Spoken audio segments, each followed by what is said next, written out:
Tonight at 10, households across the UK will benefit from a support package worth £15 billion as the cost of living crisis intensifies.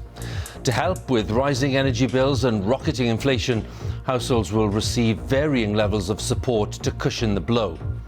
The Chancellor knew that everyone was waiting to see if he'd announce a windfall tax on energy firms. Well, he did, but he didn't call it that. And so, like previous governments, including Conservative ones, we will introduce a temporary targeted energy profits levy. We pushed for a windfall tax. They adopted it. This government is out of ideas, out of touch and out of time. We'll be looking at the package of measures and trying to assess their potential impact on household finances. Also tonight, following the mass shooting at a school in Texas, local police are now being blamed for a slow response.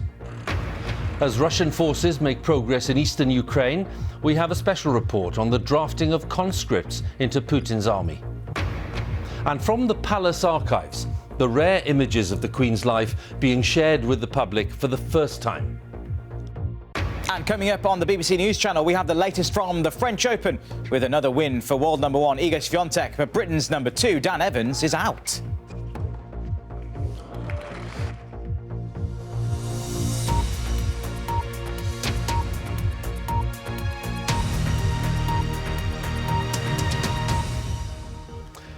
Good evening. Faced with clear evidence of a worsening cost of living crisis for millions of households, the Chancellor, Rishi Sunak, has unveiled a new support package worth £15 billion.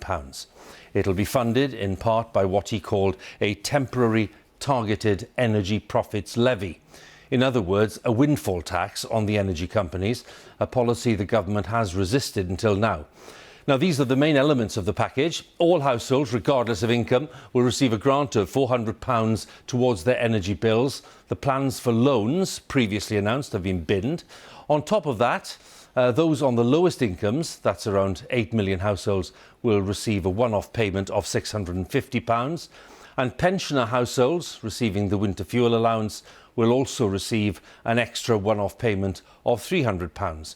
People receiving disability benefits, which are not means tested, will also receive an extra payment of £150.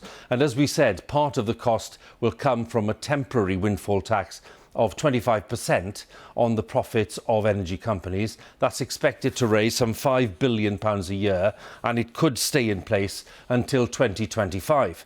Now, Labour says the Chancellor has finally been forced to adopt its policy of a windfall tax, an idea that is also being backed by other opposition parties. Our political editor, Chris Mason, reports now on the day's events.